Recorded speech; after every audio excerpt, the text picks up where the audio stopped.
not the way you're supposed to do it, Dad. They want us to do it this I don't way. know that way. Why would they change math? Math is math. Okay, Math Dad. is math.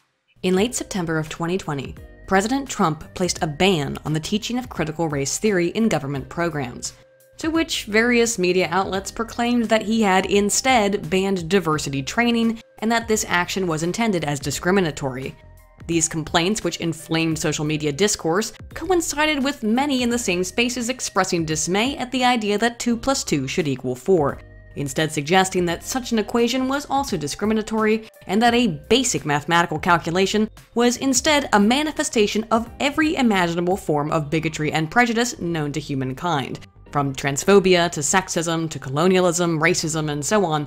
The claims did not just arise from randos on Twitter with rose emojis in their handles, but also from scholars as well, including Harvard Biostatistics PhD student Kareem Carr, Rutgers Mathematics Education PhD student Brittany Marshall, and earlier in the year, Dr. Michael J. Barony, a professor in the Science, Technology, and Innovation Studies Department at the University of Edinburgh, among many others. Barony contests that 1 + 1 = 2 is nothing more than hegemonic discourse. That is, that it's concerned with political power and not objective truth. Others were even more direct that the problem was not relegated to a mathematical equation, but rather to the concept of reality itself, as expressed by Dr. Eve Ewing, a professor with an emphasis on the sociology of education at the University of Chicago, who, by the way, also has her hands in the comic book industry, who claimed that racism is real, but objectivity is not, in reference to Trump's ban of critical race theory. But just what is critical race theory? And how does it relate to the idea that 2 + 2 = 4 is oppressive? And moreover, was Trump right to ban this practice from government institutions? Given that students of different racial backgrounds tend to consistently perform disparately on standardized tests, is the answer really to reinvent how we teach things like mathematics and to embrace frameworks like CRT in schools? Trump is not alone in his criticism either, as Kemi Badenoch, a British Tory MP whose parents immigrated from Nigeria, which shouldn't matter in the slightest, but it does actually under the CRT framework, gave an extensive critique to Parliament of CRT in British schools, similarly noting the discriminatory nature of such race-oriented pedagogy. And it goes without saying that the recent fad to decolonize maths, decolonize engineering, decolonize the sciences that we have seen across our universities to make race the defining principle of what is studied is not just misguided, but actively opposed to the fundamental purpose of education. However, what we are against is the teaching of contested political ideas as if they are accepted facts. We don't do this with communism, we don't do this with socialism, we don't do it with capitalism. And I want to speak about a dangerous trend in race relations that has come far too close to home to my life, and it is the promotion of critical race theory, an ideology that sees my blackness as victimhood and their whiteness as oppression.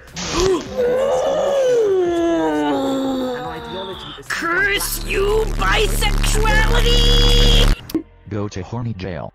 But to further understand these criticisms, we need to look closely at what CRT is and what its adherents actually posit.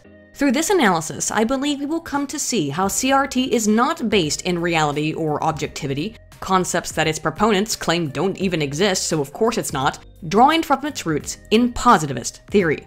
A theory which can never be disproven because it rejects the concept of falsification by virtue of its own internal logic, and therefore can only truly be combated by putting all of this on display. The full metaphysical absurdity of the concept in practice, and ironically enough, the bigotry of its own core theorists. If the differences in math education cannot be explained by other education programs, like No Child Left Behind, or by CRT, things like math anxiety and stereotype threat, what we are left with is differences in family background. And considering that the BLM website for a time declared that disrupting the nuclear family was a key goal behind their movement, that may itself be key in understanding these differences. Editing Aydin here with an election update.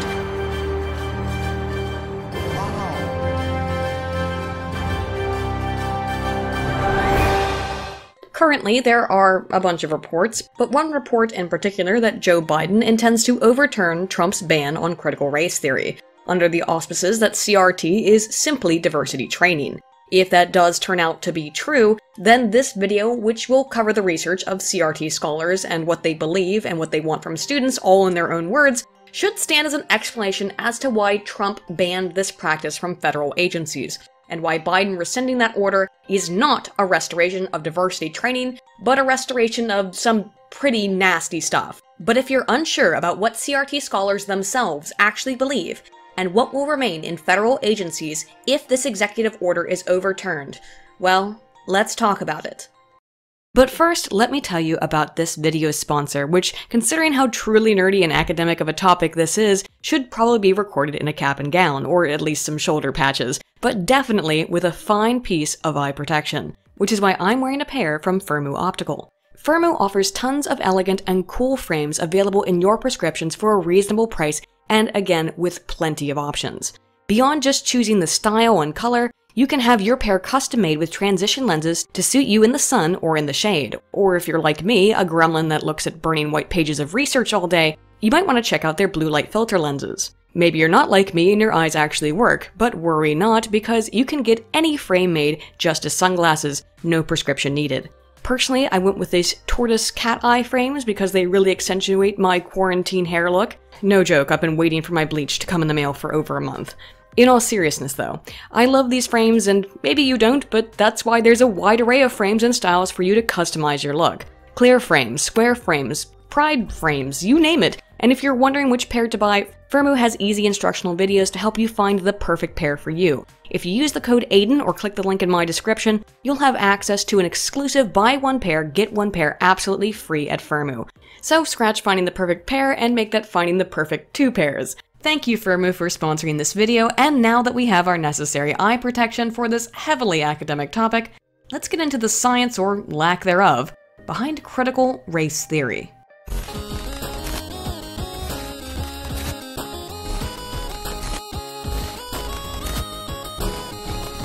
To understand this, first we need to really answer this question. What is critical race theory? Let's see what the scholars themselves say that it is. In the words of its proponents from Lansdowne's Billings and Tate 1995, they postulate the following tenets that form the basis of what comprises critical race theory, or CRT. 1. That race and racism are central, endemic, permanent, and essential in defining and explaining how U.S. society functions. 2. CRT challenges dominant ideologies and claims of race neutrality, objectivity, meritocracy, colorblindness, and equal opportunity. 3. CRT is activist in nature and propagates a commitment to social justice. 4. CRT centers this experience and voices of the marginalized and oppressed. And 5. CRT is necessarily interdisciplinary in scope and function. So keep all of that in mind when someone tells you that CRT is not an anti-science theory or framework, when the theorists themselves claim that objectivity and meritocracy is part of an endemic system of racism. As Dr. Ewing herself claimed, and as is published in foundational CRT literature, there is no such thing as objective science, and hence it only makes sense why 2 + 2 does not need equal 4 under this paradigm. Since so much of this push comes from scholars and professors, one thing we need to look at in greater detail is the influence of this paradigm on teachers and prospective teachers, particularly in the context of the current debates surrounding Trump's banning of CRT and the ongoing discussion about institutional racism in the political landscape of the Black Lives Matter movement, such as is also being brought up in British government. Given that teachers are overwhelmingly white, as a report from the National Center for Education Statistics, or NCES, last updated in 2019 illustrates, if there is something about whiteness, as the Smithsonian has itself correlated with concepts such as objectivity and the scientific method, then teachers being mostly white may be proof that education is in some way biased, correct? Specifically, as of 2016, 80% of public elementary school teachers were white, and this ratio was particularly pronounced in areas with less than 10% of minority students, where white teachers comprised 98% of the faculty. But even in areas where 90% or more of the student body was non-white, 45% of the teachers in those schools were white themselves. Further, we need to look more carefully at what critical race theorists believe in their own words about teaching and pedagogy and how it interacts with these statistical facts. After receiving countless tweets from a self-avowed Marxist, and despite showing many examples of CRT in schools over the course of the first 2 videos I've made in this analysis of critical race theory, which if you haven't seen, I highly recommend, the criticism is correct in that I have not yet gone into detail and read the approved research from CRT adherents themselves, and thus, according to this person, I need cite CRT scholars and only CRT scholars in order for any research related to CRT to be legitimate. This person also vehemently denied being a Marxist despite calling themselves a Marxist in their very name, so whatever. But this complaint that critics of CRT just don't understand what it is and haven't read any research on it was also recently raised by Vaush. Actually, it's pronounced Vosh. I'm kind of retarded. In a talk with Tim Pool on the Timcast IRL podcast. Even when presented with various pieces of journalistic evidence describing CRT scholarship, Vosh insisted that that was not really what CRT was all about. The critical race theory is nothing more than a tool that helps us understand the reason why things are the way they are in this country when it comes to people's racial divides. Now, Tim didn't respond by citing any CRT research either. He mostly cited journalistic sources. And once again, this was used as evidence that no one criticizing CRT knows the slightest bit about it. This pamphlet you're referring to right now, I know because I covered on my stream and made fun of it as well. No, it was made specifically, probably some new int student or somebody who was in their 20s made it. It got taken away almost immediately afterwards following bad reception. To pretend that this is indicative of an entire academic theory is very silly. Judith has been widely recognized for her extensive contributions. She was named a pioneer of diversity by Profiles in Diversity Journal in 2007 and a legend of diversity by the International Society of probably Diversity some and new Inclusion student or somebody who was in their 20s 2012. made it. I had just such research ready to discuss in this last installment, so let's see just what CRT scholars have to say. And I don't think it's going to help the argument against Trump's banning of the practice, or Ms. Badenoch's critique.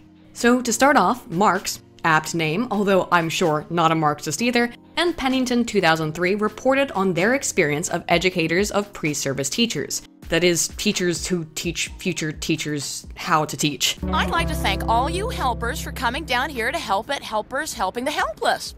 About their experiences with whiteness in the classroom, through the lens of critical race theory. If you were still unsure of the potential harm that this framework poses in schools and why I believe Trump and Ms. Badenoch are right to criticize it, then let's allow the adherents themselves to explain its inherently racist ideology. This was one of the most frustrating areas of research, if you could even describe it as research, that I've ever investigated. But it's important that we understand the plan that critical race theorists have for teachers via their own words. The pre-service teachers in this study, again calling it that hesitantly, were asked to speak with other teachers about whiteness and report on these conversations. Julie Pennington, a white teacher, was in her own words disturbed that the white pre-service teachers she spoke to never mentioned whiteness to their predominantly Hispanic students. Thus, she sought to bring up the topic while working with 3 pre-service teachers that she supervised, beginning by admitting to her own racism. That's right, she begins this experiment by stating that she felt uncomfortable teaching students from non-white backgrounds. What a shock that the woman trained and now teaching critical race theory is a self-avowed racist. Her pre-service students then echoed her story, saying that they felt out of place in their schools with predominantly non-white students. Wow, guess all teachers really are racist then. Except, here's the thing. There's this phenomenon called communication accommodation theory, or CAT, which posits that people will often tend to accommodate to the communication patterns of others, forming a convergence of communication. So really quick, let's take an aside to look at CAT. It looks like grandma thing. The tendency to converge to the communication patterns of others is influenced by the relative status of communicators, as the extensive field of CAT has found. But for example, let's look at the classic analysis of nonverbal communication and convergence from Gregory and Webster 1996, between guests on the Larry King Live Show and its host. To remove personal biases in perceiving nonverbal communication, or what we colloquially call body language, which often makes CAT difficult to study without using multiple raters and looking for high inter-rater reliability, this experiment assessed the convergence of guests towards King's speaking cadence and timbre by utilizing long-term average spectrum analysis, or LTA, which is characterized by peaks reflecting the average frequencies of one's voice. Guess and King's level of dominance, which cat research also calls divergence and deference, were measured this way to see if King or his guess' LTA patterns changed during their conversation. For high-profile, high-power-level guests like Bill Clinton, Ross Perot, and George H.W. Bush, they maintained a dominant voice profile while engaging in little deference towards King, compared to less prominent guests, such as George Bush Sr.'s Vice President Dan Quayle and the HW's ambassador to Russia, Bob Strauss. In contrast, Mr. King was more dominant with less pronounced guests and more deferent with more prominent guests. I bring this all up as an aside because going back to Marks and Pennington's study involving pre-service teachers and critical race theory educators, when a pre-service instructor who is standing in your way of accomplishing your goal of becoming a teacher yourself, and that instructor tells you to start talking about your whiteness and your inherent racism, yeah, you're going to converge and start talking about whiteness and your racism. The students in Julie's example likely felt terrified to diverge from her communication style, which is incessant race talk. So of course, they accommodated to her racism by admitting to their own, realistic or not. The validity of these findings is called into question when the admittance occurs under duress. I've brought this up before, but in the words of Dr. Brett Weinstein, you don't end up in critical theory if you have the chops to do science. In short, I don't think, as Julie does, that all teachers are racist and need to talk about their whiteness in order to better serve their students. I think, much as with self-avowed racist author of the critical race bestseller White Fragility, Robin DiAngelo, in her own race-based assessment of the internal feelings and thoughts of other white people, that the only real racist in this story is probably Julie Pennington, who in an intentional or unintentional abuse of her power over her pre-service teachers probably in the past and likely continues to strong-arm normal people into performing a public mea culpa for their inherent and unchangeable white skin. To take these data out of their deeply politically embedded context, let me pose a quick thought experiment for you, my dear friends. Imagine you are training for a new job, for which you went to school for 4 or maybe even 6 years. It's a job you are passionate about. It doesn't pay well, and it's probably going to be mostly thankless. So there's very few reasons that you would choose this job other than because you love it. All you have to do to start your dream job is to take one last training program, where you then meet your supervisor, Julie. On the first day of this program, Julie admits to you that she is a kleptomaniac. She steals all the dang time, even though she truly doesn't mean to. She just can't help herself. She then wants you and other members of this training program to admit to the times that you've stolen something. Well, maybe stealing is a strong word. Let's call it theftness. You know, taking a pen from a desk on accident, shortchanging a waiter, leaving an item at the bottom of your shopping cart and walking out of the store without even noticing, and so on. Well, we've all mindlessly taken a pen, right? Remember, I'm your supervisor, and if you tick me off, I can choose to not recommend you for your dream job. Do you remember taking a pen now? Oh, I bet you do. And just like that, well, we're all thieves here now. Gee, I really can't imagine why Trump would want to ban such a practice. And by the way, Julie admits in her report that she knows she could have easily influenced all of her students and their responses. She even states that she thought such an action might be traumatizing, but that she just did it anyway, and then lauds herself for her results, while admitting that she coerced these teachers to agree with her. Just a reminder, this woman was teaching teachers, and unless CRT is actually banned in schools, she will likely continue to in the future. Moving on to Sherry Marks, her reports are equally as disconcerting as Julie's. When Sherry began working with pre-service teachers to educate them about their whiteness, all of them denied being racist, something that she states is even more harmful than overt racism. That's right, yes. She calls teachers working with inner-city students because they love it more deleteriously racist than the Klan. I can't even make this stuff up, guys. That's her words, not mine.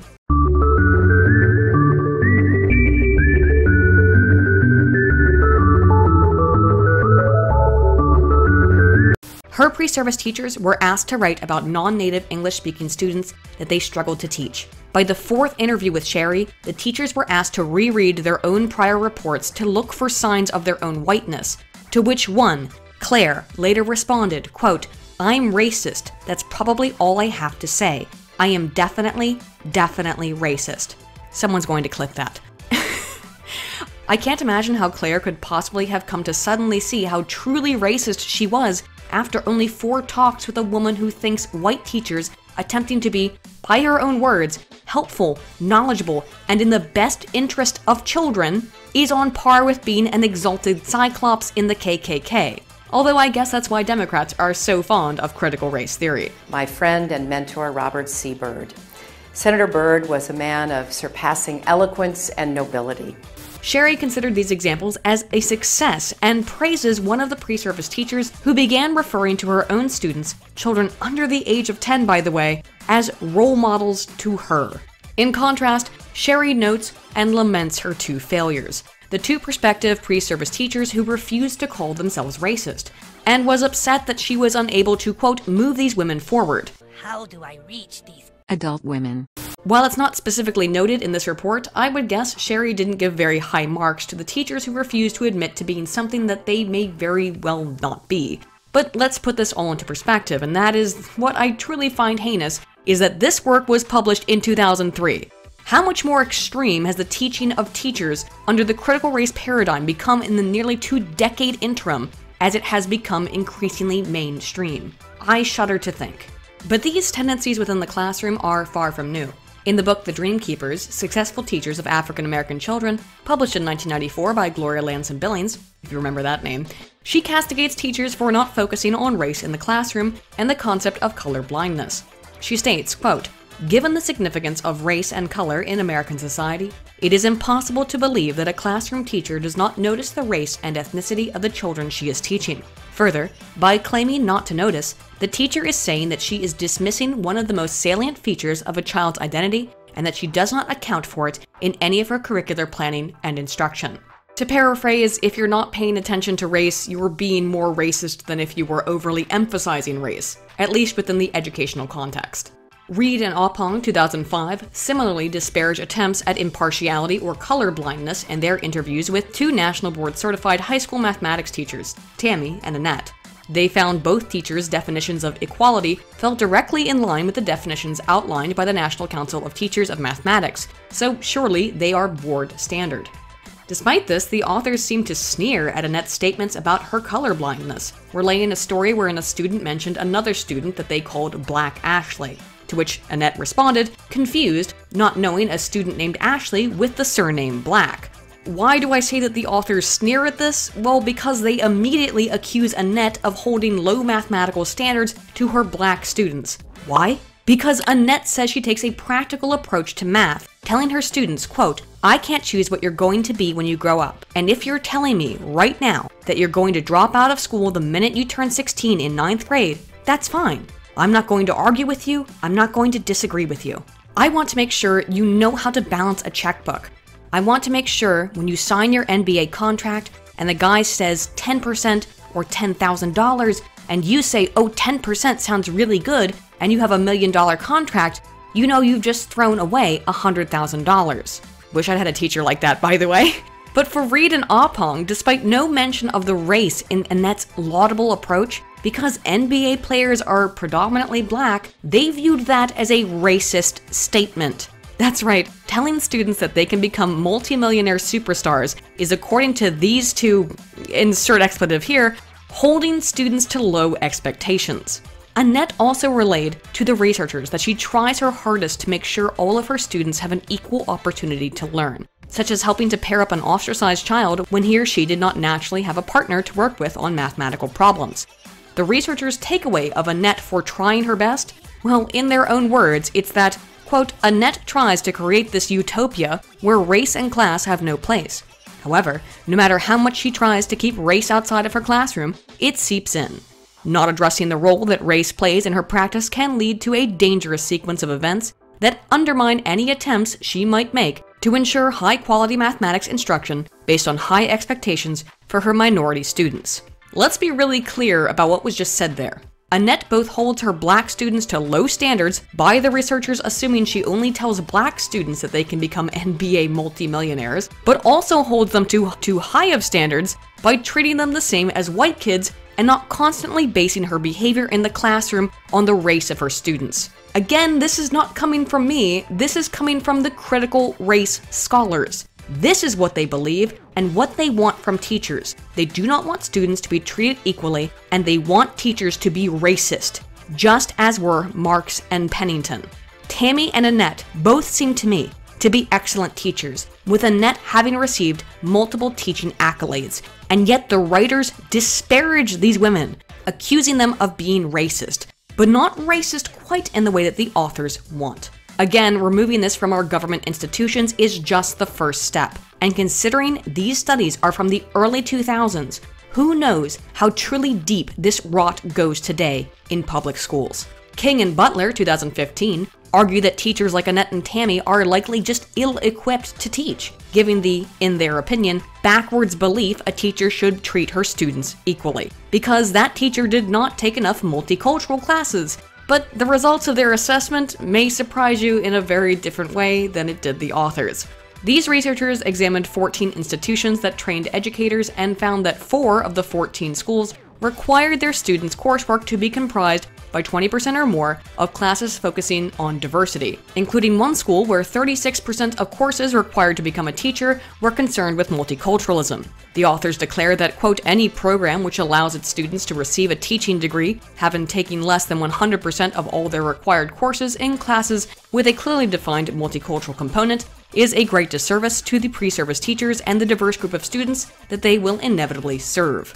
But only 2 programs out of the 42 assessed across 14 institutions did not require their student teachers to take at least 1 course in diversity and inclusion, indicating that this ire is somewhat erroneous. Still, King and Butler are fairly clear that more than 20% of the coursework for teachers should be focused on diversity rather than, I don't know, child psychology, curricula formation, instructional design, public speaking, or just teaching specializations. No, they believe that more than 20% of a teacher's time at school should be dedicated to courses focusing on diversity.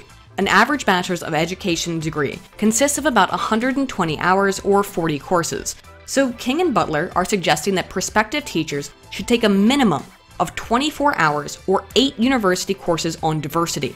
To put this into perspective for you, Liberty University, a Christian school, requires only 6% of courses or 8 hours in total required for a bachelor's of education degree be focused on Christian religious scholarship. That's right, a Christian school that prides itself on being conservative and Christian requires less than 1/3 as many hours training their students in their Christian ideology than what CRT adherents want to be required for students under their ideology in every single school in at least the nation, and if not the world. You would maybe not be a very good driver. Oh man, am I a woman? One thing that seems consistent across CRT research is the complaint that teachers focus on celebrating diversity or attempting their best to treat all students equally. And these things, although they sound pretty positive prima facie, are considered negatives by CRT scholars. Sleater, 2017, assessed the problems of teachers in education through the lens of CRT. For her, the fundamental meaning behind CRT is that, quote, racism is endemic, institutional, and systematic, and that racism is not an aberration, but rather a fundamental way of organizing society. In other words, everything is racist, and racism is the normal order of society. Again, I have to make it very clear that these are the words of a CRT scholar, not mine. Sleater's overall complaints are that there are not enough CRT-focused multicultural programs, that existing programs are inadequate, and that teachers are trained under pervasive whiteness. Specifically, she critiques the fact that despite 95% of teachers interviewed claiming that they were aware of and had been instructed in culturally responsive pedagogy, they persisted in beliefs that challenges that students faced were not predominantly caused by racism or whiteness. For reference, culturally responsive pedagogy instructs the teacher under a similar paradigm as critical race theory, with the method described by Hayes and Juarez, 2011, as an approach to teaching and learning that addresses the socio-political context of white within education and society over time. Despite 95% of these teachers knowing about this framework and being educated in it, they believed that other factors such as attendance and participation, poverty, student motivation, and families and communities, as well as students' home language, were the main issues of concern for achievement, while in comparison, fewer teachers answered the questions correctly in line with CRT scholarship and cultural responsive pedagogy, with 45% saying inadequate resources, 24% institutional structure, and 18% citing administration and leadership were responsible for education outcomes. Slater views this as evidence of a failure, as again, most teachers cited things like home life rather than institutional structure as important, which indicates that teachers were not espousing the problem of whiteness even after having learned about the pervasiveness of whites in education. Of course, this is cyclical logic, in that despite being told that whiteness is the cause of differences in student performance, but stating that other issues besides whiteness could be the cause of differences in student performance, that therefore serves as evidence that whiteness is the cause of differences in student performance. See how that works? If the only reason for the expedition is the killing and looting, and the only reason for the killing and looting is to pay for the next expedition, they cancel each other out. If one were to compare what whiteness is according to Dr. Katz and the Smithsonian, then Slater's issues must be that these educators are being taught under a paradigm that values the scientific method, individualism, and expects them to be able to follow a schedule. But let's see if any of Slater's claims hold water under further analysis. Gorski 2008 analyzed the content of 45 syllabi for multicultural education courses taken by prospective teachers to see exactly what is being taught in these courses. The majority of these studies, 30 of the 45 assessed, were undergraduate level syllabi. Thus, the findings have relevance both for the now minority of primary and secondary school teachers who only hold a bachelor's degree, according to NCES data, and those with advanced certifications. Fewer than 16% of the syllabi included supposed conservative multiculturalism, which uses othering language, in their words, and aims for cultural assimilation by emphasizing similarities rather than differences. Obviously, this must be what Slater takes umbrage with inside higher education of multiculturalism, that there is a relatively small percentage of teachers who are trained under the paradigm of assimilation and learning to get along rather than celebrating differences. Well, you might think so, but you'd be wrong. What Slater, by her own words, found problematic about the findings of this study is that the majority of syllabi, 58%, emphasized, quote, liberal multiculturalism, which entails celebrating the different backgrounds of all people and students as things to be embraced. The pervasiveness of this approach is actually what Slater takes issue with in her report. Fortunately for us, and unfortunately for Slater, at that time, still only 29% of syllabi took a critical theory approach, by exploring power relationships, oppression in society and schools, and ways in which educators can reify and dismantle inequality. Remember that these findings date back to 2008, with critics within academe and education, such as Slater herself, lamenting that only a third of syllabi at the time were teaching educators that multiculturalism should not be about celebrating differences between people. I can only guess how much things have changed over the last decade. According to the CRT framework that Slater prefers, multiculturalism should not frame multicultural education as respecting diversity, or focus on sensitivity and self-reflection, so long as that framework does not also connect any of those aspects to educational inequality. That is, without the key component of bringing up the differences due specifically to the concept of systemic racism, focusing on the similarities between groups as well as things that make students different and celebrating those things, even in a completely positive manner, are, by the words of critical scholars, suboptimal at best. You see, there are many different types of people, Ruckus. So God created many separate but, well, for the most part, equal heavens. Slater wants teachers to learn that all students are not unique but equal, but rather that all students are unequal and should not be treated the same. Maybe Slater is right, and by treating supposedly privileged children differently, and let's be clear about how that manifests, more harshly than students of minority backgrounds, that's somehow true equality? But I find this approach antithetical to the values of a liberal society, although, as we all know, liberals get the bullet too. Half of the struggle that I have ain't with Republicans, it isn't with the right wing, it's with moderates. Moreover, research on stereotype threat, covered in a previous video in this series if you're interested, is indicative that telling students they are bad at school for any reason is not a good idea for educational outcomes. Maybe you think Slater's approach is for the best, and that's up for you to decide. But it's important that we look closely at exactly what critical race proponents want, and that is by her own words, to treat students as separate and unequal. Another complaint of Slater's and other CRT scholars is that teachers who express empathy for students from minority backgrounds, no matter how that empathy may manifest itself, is overwhelmingly false empathy. This, of course, implies that these scholars, such as Warren and Hodgkins, 2014, possess a secret knowledge, knowing that the empathy expressed by white teachers is not legitimate but somehow false. Now, I would assert that thinking that you know what someone truly thinks or feels is metaphysically absurd. That's metaphysically absurd, man! How could I know what you hear? Yeah, fuck you! I don't hear that! But this is a sentiment increasingly common from CRT advocates and their allies, as can be seen in the proposed Scottish Hate Crime and Public Order Bill, proposed in 2020. Specifically, Section 1.4 of the bill insists that parties are not required to prove that some action is actually engaged in as a result of prejudice against a protected group, but rather only that one need think it is being done so. This means that you do not have to have any evidence of prejudice so long as you can claim an act is prejudiced. Then it may be taken into consideration by the Scottish government as evidence of hate speech. Similarly, Warren and Hodgkins presume that the empathy of white teachers towards their students must need be false. And what is their evidence? Well, across 2 studies of 8 white female teachers, they found that the women went into their classrooms with the intent to facilitate social justice and aid students who come from adverse backgrounds. Do you see a problem? Because guess what? Those are bad things, according to these researchers. They are evidence of false empathy.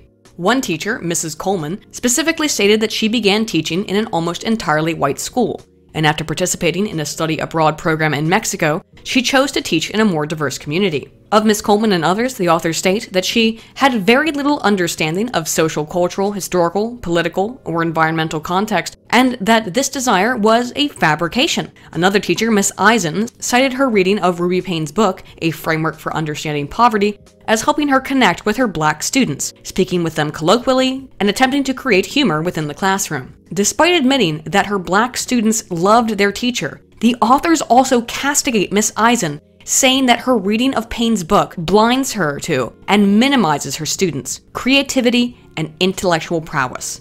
So you can be educated in different backgrounds of students, and still your empathy will be considered false. It must be false.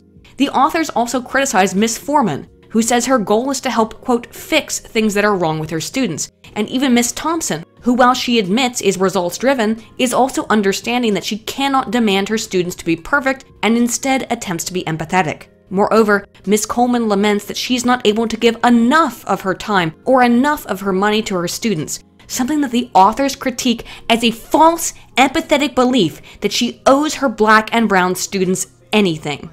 The question I have for CRT scholars is that if all of these things are false empathy, then what do you want from teachers? Warren and Hodgkins state this begins with a visceral awareness of the multiple ways race and racism emerges in the everyday talk. So in other words, don't try to help students, don't treat them equally, just talk about race and racism forever ad nauseum, and somehow that will solve the persistent gaps that we see in scores between students of different backgrounds. But what about teachers who do espouse CRT theory? Well, you better shut up and take it, because expressing any dissent towards these teachers is, of course, racist, as Evan Winters and Tweedenhoff 2010 describe. In their study, they assessed reports from predominantly white pre-service teachers who took a course on foundations of education taught by a black female educator who worked under the CRT framework. One of the white students in this class reported, "Our instructor was very, very biased. She is rude. I really wish that I would have taken this class with another professor because I feel that she is racist towards her Caucasian students." To which the researchers replied that that response was not in any way possibly legitimate, but instead an attempt to slander the professor, despite admitting that CRT scholars receive this complaint frequently. There is, of course, no way the reason that the teacher gets this complaint is maybe because CRT is kind of racist. No, absolutely not.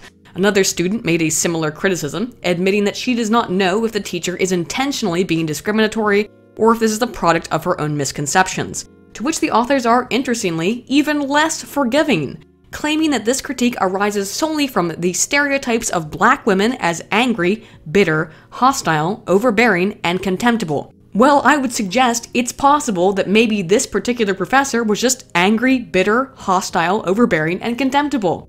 I want to be clear that this is not only from a published paper, but one cited nearly 100 times. And I mention that because in the criticisms of this second report, the authors note that this second student does not hesitate to call the teacher racist, despite the fact that they called the first student racist directly as well.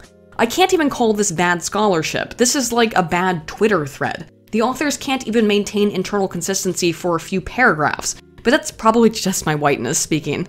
Another teacher expressed dissatisfaction with their multicultural critical race course because it only spoke about the experiences of Black people rather than also including Hispanic people, Asian people, and etc. The authors excused this by saying that Black teachers can only teach about their own personal experiences and that expecting a teacher focusing on multicultural studies to actually teach from a multicultural perspective is not just unreasonable, but further marginalizes minority groups.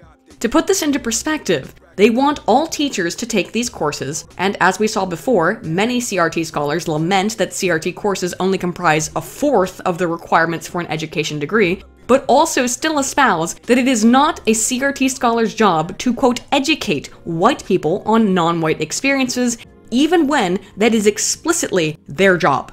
They object to Black teachers being seen as experts on educational multiculturalism in a CRT framework class when they have presented themselves as the instructor, as an expert on multiculturalism in education. While I could go on at length reading through countless CRT papers, I hope I have given you all a small taste of exactly what these pieces of supposed research entail. Truly, they reflect what Saint Anita once said. Everything is sexist, everything is racist, everything is homophobic.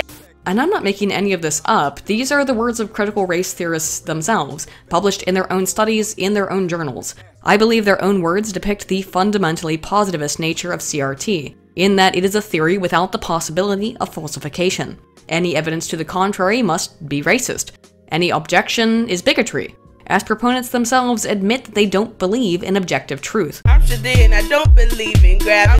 Further, the insular nature of these journals and the kind of material published within is precisely what allowed the modern Sokol affair, the grievance studies research, to so utterly disrupt the leftist academe. Because it is completely normal to make what I think many of us would find to be racist and unscientific claims within these papers, so long as they are being done under the umbrella of political correctness and wokeness, which is currently the academically accepted social gestalt. But now, having read what CRT scholars believe, given that CRT is still allowed to flourish in schools, what are the options for parents? And is it possible that the real solutions to consistent gaps in test scores across racial groups in the United States and across the world is once again not social programs such as the failed No Child Left Behind or the current CRT, but perhaps just the family? Let's find out and finally get some answers to all of these questions.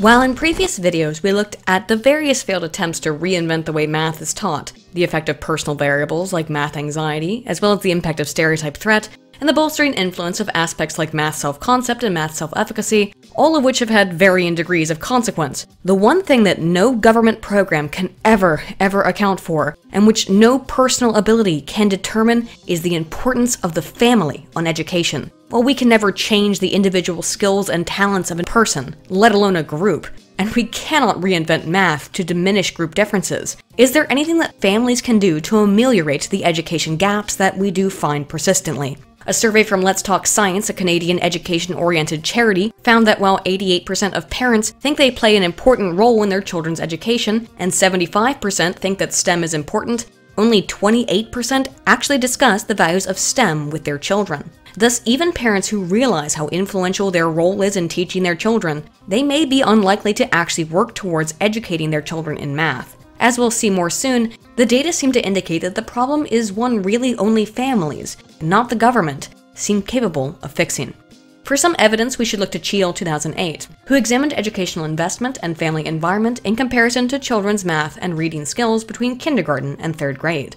Both parental effort in cultivating student learning and socioeconomic status were major influences in the grades of children over time. Further, children from concerned familial backgrounds showed increased educational growth during the summer, while other students just did not. Put Put into relationship with family socioeconomic status, each standard deviation of difference in family cultivation was related to 2 points difference in educational outcomes, while each standard deviation within socioeconomic status was related to 2.3 points of difference in said outcomes.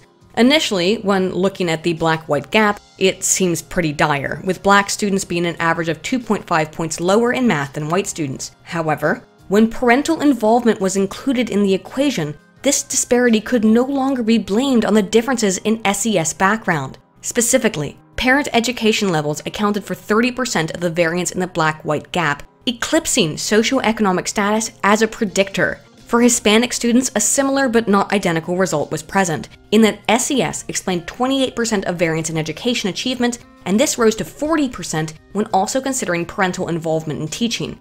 However, the differences in language spoken at home also played a role here, with Hispanic students whose families spoke another language at home receiving lower scores on average. Ultimately, the researchers concluded that, quote, neither socioeconomic background nor parents' educational investments, family structure, the child-adult ratio, maternal age, paternal employment, or parents' educational expectations is able to account for the growth in black-white achievement disparity between children who attend the same schools, indicating that there are some differences between students which cannot be healed even by wealth and the most well-intentioned parents. This is not something that can be alleviated, though, by redefining math or by radically altering the education system. If individually, family SES cannot be blamed directly for the differences in student math outcomes, what about the neighborhoods that kids grow up in? Does living in an impoverished area overshadow the influence of parental support? Greenman, Badowski, and Reed, 2011, traced the education outcomes in math for children between 1st and 5th grade compared to parental involvement and neighborhood characteristics. They found that as poverty within an area became more severe, parents engaged in less education-oriented activities with their children, and as one might expect, in turn, those children saw lower math scores. Families with higher SES engaged in more parental education than did those low SES parents. African American parents tended to allocate around the same amount of time working with their children as white parents, more than both Asian and Hispanic parents tended to. Having more siblings, only one parent, or a non-traditional family structure were all associated with lower amounts of parental education activities. Interestingly, attending a private school was associated with lower grades, perhaps indicating higher grading standards. As one might expect, children who performed well in math in the 1st grade generally tended to still perform well by 5th grade, but particularly when their parents were more involved in their education. Finally, while lower SES was related to lower grades in math, when low SES parents engaged in more teaching behaviors with their children, the math grades of those children were similar to the grades of their age cohort from less disadvantaged neighborhoods. Thus, while low SES can have a negative impact on math, when parents are involved in their children's education, this deleterious effect is seemingly mitigated and made obsolete and non-extant. If we were to believe, let's say, hypothetically, you've been a naughty girl even. Okay. Despite the evidence to the contrary that we've seen thus far, that the only differences between students are due to systemic racism rather than to their home life, which to a degree does include SES, then we would expect that rural schools and low SES areas that we rarely hear are underfunded compared to urban schools would consistently perform better at math, right? Well, contrary to that expectation, Reeves 2012 found that urban and suburban 10th through 12th graders saw greater gains in math over time compared to students in rural schools. This effect was prevalent despite rural schools having fewer Black and Hispanic students compared to urban schools. With the exception of trigonometry, both urban and suburban schools were more likely to offer available placement in higher math courses, including pre-calculus and calculus, compared to rural schools. Moreover, rural students were less likely than urban and suburban students to complete any of these 3 courses. Overall, student demographics such as race or gender, private school attendance, or school size accounted for only a small part of the 10th and 12th grade gap between rural and urban or suburban schools. What these data do indicate, though, is that urban schools offer just as many math courses as rural ones, and urban or suburban schools consistently see a larger percentage of students completing any of these advanced math courses compared to rural ones. Going to a rural school was negatively related to family socioeconomic status, number of friends a student has, and advanced courses taken, of which all 3 variables were positively related to gains in high school math. While this gap cannot be explained by student characteristics, statistically, white students are more likely to be affected by these deficits at rural schools than are Black or Hispanic students. Ultimately, urban and suburban students from more diverse backgrounds are simply more likely to complete a calculus course than a white student from backwater Greasy Corner, Arkansas. That's just the truth. Outside of location and SES, parents also play a major role in cultivating a child's sense of math efficacy. So much so that it may outweigh any of the harms done by other factors, such as gender, as data from Turner, Stewart, and Lapan 2004 illustrate in their assessment of 6th graders. Support from the mother, father, and coming from a two-parent home were all positively related to math self-efficacy, to degrees ranging from 0.18 to 0.21, while in contrast, gender stereotyping was negatively related to math self-efficacy at the level of negative 0.14. Taken together, gender typing and math careers were more appropriate for men than perceived father and mother support of children, and family structure consisting of one or both parents, all of which accounted for substantial 36% in math self-efficacy. Thus, while yes, gender roles and social influences do affect how competent students believe they are in math, comparatively, familial factors are simply more potent. Further, increased math efficacy was significantly related to interest in careers in math and science, illustrating that families are particularly influential in whether or not their kids become involved in STEM. Related to math efficacy, as we've seen, math anxiety has a negative correlation with success in mathematics to vacillating degrees. So does the math anxiety of the family have an effect on children? Well, it may not always be in the best interest of children's edification for parents to be overwhelmingly involved in their education, as Maloney et al. 2015 found in their analysis of the seeming transmission of math anxiety across generations. U.S. 1st and 2nd graders and their performance in math were monitored over the course of a school year.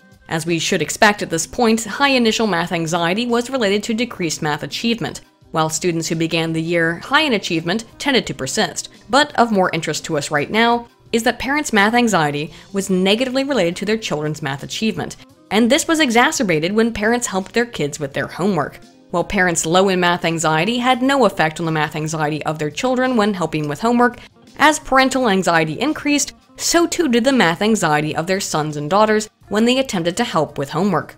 Astonishingly then, parents' own anxiety can have a serious negative impact on the math performance of children as young as 7 or 8. Parents may also induce math anxiety via certain parenting styles, as seen in research from Makmul Ashkenazi 2019, in a sample of Israeli adults. They found that high levels of authoritarian parenting were associated with high levels of math anxiety. Higher degrees of authoritative parenting were associated to high levels of math anxiety, but were negatively related to it in an indirect way. Permissive parenting was also related to a small significant degree to increased math anxiety. These results indicate that permissive parenting is least likely to produce math anxiety in children. Authoritarian parenting is most likely to cultivate that result. While authoritative parenting produced more direct anxiety than permissive parenting, it was also related to higher levels of math self-efficacy, which, as we know, is negatively related to math anxiety. Although we've looked at the effects of math anxiety in a previous video, the full model of the pathway between parental math anxiety and various math outcomes in children is displayed in a study from Kassad, Hale, and Wax, 2015.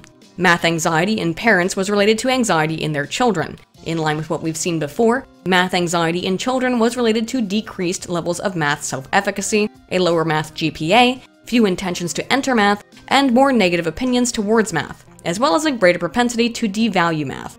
Very similar but less powerful results were found between parental math anxiety and math efficacy, GPA, opinions towards math, and devaluing math, with the exception being intentions to pursue math as a career, which was unrelated to math parental anxiety. Mothers with high math anxiety less negatively influenced the math anxiety of their daughters, when their daughters were high in anxiety as well, than did fathers with high math anxiety toward their high math anxiety sons. Interestingly, daughters with anxiety were more interested in pursuing math when their mothers were also anxious, perhaps indicating a defiant tendency. In contrast, both fathers' and mothers' math anxiety levels had little effect on the math attitudes of their sons and daughters. High math anxiety daughters of mothers who were also high in math anxiety were more likely to devalue math, while fathers' math anxiety had no significant influence on their daughters' devaluation of mathematics. In total, the mother-daughter dyads dominated the findings, with math anxiety predicting math self-efficacy, math behavioral intentions, math attitudes, and math devaluing for 4 of the 5 hypothesized effects. For many of the people who advocate that 2 plus 2 should equal 5 or to shut down STEM, their arguments arise from the notion that math and science are somehow discriminatory against black people. So is it true that black parental support does not have the same positive effects on students due to a history of oppression? Well, a study from Alleman, Brisnet, and Turner 2010 found once again that parents were an important factor in math education for African Americans. The researchers related several factors of racism, as well as personal and family history with intentions of African Americans to enter STEM. Parental support was unrelated to all measures of perceived racism, be it institutional, social, or personal. And while it was related to higher expectations for success in STEM, it was also related to poor performance in math. Math efficacy was negatively related to various perceptions of extant racism, while beliefs in institutional racism were actually related to greater interest in math. The influence of perceived institutional racism on self-efficacy accounted for 6% of the variance in intentions to go into STEM, while interpersonal perceptions of racism comprised for 4% of variance on interest in math and belief in racism in the workplace, which similarly accounted for 4% of the variance in math outcomes. While of course it's awful that feeling society mistreats you has any negative effect on education, the other factors accounted for far more variance in intentions to enter STEM. Poor prior performance on math explained 9% of the variance in math interest, while parental support was the single strongest factor, accounting for 10% of variance in math outcomes and expectations. While, yes, some beliefs that society is racist may deter some African Americans from being interested in STEM, not doing well at math, and not having supportive parents were both about twice as influential. That is, parenting is doubly as important as perceptions of racism on math outcomes in African Americans. Now, children, what do you say when you meet a nice man? Are you my daddy? Further evidence from Gutman, 2006, illustrates the importance of having supportive parents in the success of African American students. There was no major divergence in the mathematics GPAs and mathematics self-efficacy between adults whose parents emphasized performing better than other classmates and those who did not. In contrast, the children of African Americans who encouraged their children to pursue mastery goals, which include developing new skills, learning new material, and improving performance, tended to have higher mathematics GPAs than their fellow students whose parents did not endorse those mastery goals. Similarly, for students who possessed more goal mastery orientation, they gained more math self-efficacy from 8th to 9th grade and also tended to see a greater increase in GPA compared to classmates who lacked that same goal mastery. The classroom environment also influenced students' math self-efficacy, although it didn't influence GPA, in that classrooms that focused on mastery rather than competition tended to perform better than others, and students tended to be more efficacious. Once again, parents, and specifically in this case, African American parents, who are supportive and engender a belief in the importance of learning for learning's sake, rather than meeting certain expectations in comparison to other students, seem to have a positive effect not just on math self-efficacy, which we know is good for student achievement, but also GPA directly. Thus, supportive Black parents alone are clearly capable of improving the math outcomes of their children. We don't just have to look at individual analyses either, as the importance of the family in education was assessed at a meta-analysis level of 95 studies from Van Voorst et al. 2013, who examined the impact of family involvement on the education of children aged 3 to 8. I'm only going to skim these findings from an 85-page report, but if you really want a complete summary of the data on the subject, be sure to check the links below for the full study. Consistently, parental involvement was related to positive educational outcomes at all levels, beginning at the preschool level and into primary school. Despite the frequencies of these findings, it was not the case in several studies, which failed to reject the null hypothesis, finding no significant impact on familial involvement. Teachers did also play a part here, as parent-teacher involvement was generally related to student achievement. Students involved in school programs were uniquely influenced by external factors, as those in programs tested higher in math skills compared with children in the control groups, while high SES students were unaffected by these programs. Moreover, the meta revealed that across all ethnicities, children had a higher math score when parents reported engaging in formal and direct teaching with their kids, as well as utilizing practice activities compared to kids whose parents used informal or spontaneous methods of teaching. The overarching takeaways from these researchers is that parents should receive long-term training in how to help their children, and that parents play one of the most important single roles in preparing their kids for success in education. Of course, this all applies to Black families and students as well, as a study from Stayhorn 2010 found. Black students whose parents had college-level educations tended to have higher grades, but that could perhaps be chalked up to generational wealth. What can't so easily be tied to SES, however, are the other important familial factors, including parents making visits to the school for meetings, visiting the classroom in general, and checking student homework, all of which were related to the grades of their students. Outside of the direct influence of parents, Black students whose teachers praised them for their effort earned higher math achievement scores, while in contrast, Black students whose teachers emphasized careers over school received lower marks in math. Homework also played a role, with Black students who spent more time on homework receiving higher grades, kind of expectedly. Economics also played a part here, with Black students eligible for free lunch tending to underachieve, but this effect was really small compared to the others. In toto, parental environment, teacher perceptions, and school environment accounted for 20% of the variance in math grades of Black students. Thus, while there can be arguments made for the importance of wealth, both in terms of money and parental time, these data make it undeniable that parents and home life, be that interest in a child's schooling or simply doing homework, are important and seemingly more so than economic factors alone. Even positive emotions cultivated in a safe and secure environment may play a role in how well students perform in math. But are all of these results isolated to the United States? Data from Chu and Shiha 2008 are indicative that family structure is the most important factor in education across 41 different PISA participating countries. It is true that wealthier countries tend to have higher scores in math, such that when a nation's GDP was 10% higher than the mean, its students averaged 7 points higher in mathematics. But this was so across the board, regardless of the government or culture of that nation. Further, it seems true that immigration status and difficulty speaking the language serve as a barrier to education, as we might expect. First and second generation immigrant students averaged 12 and 5 points lower, and students who spoke a different language at home scored an average of 11 points lower. Family socioeconomic status also had a major effect, with student scores increasing by 5 points for every 10% increase in their family's economic background.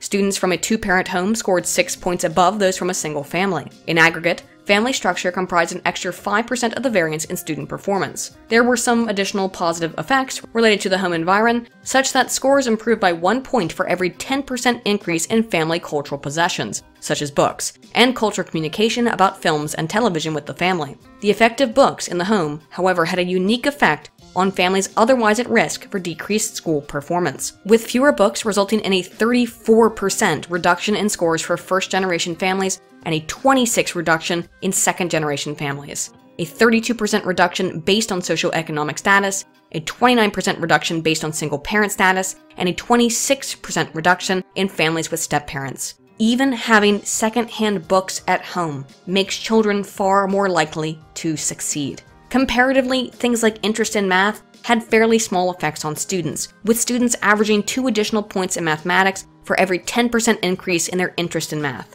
Comparatively, things like interest in math had an effect on students, with students averaging 2 additional points in math for every 10% increase in their interest in math.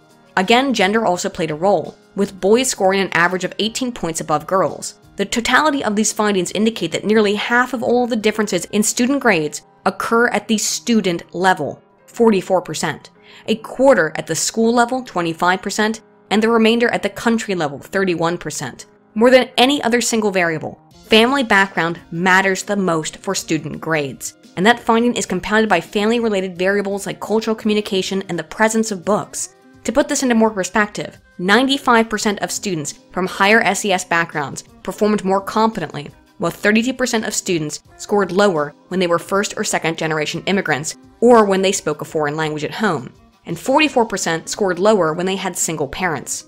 Overall, neither cultural values nor extrinsic motivation were significantly associated with mathematics achievement. The most important single factor in this analysis was the family, particularly when its various aspects were concerned and taken into consideration.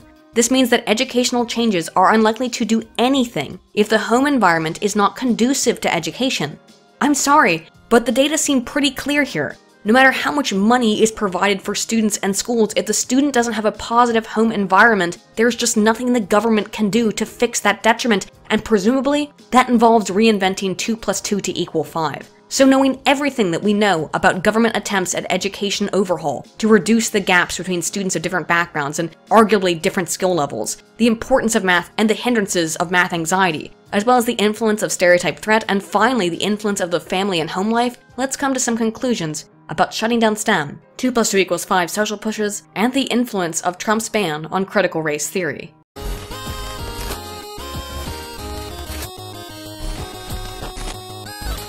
Education is obviously important. It affects us all, and ensuring that everyone has a fair and well-edifying education is a noble goal. But I doubt attempts to redefine math so that all answers are valid, or to highlight that STEM simply isn't a one-to-one representative of social demographics, are helpful. And I believe that Trump was right to ban courses that teach division rather than unity.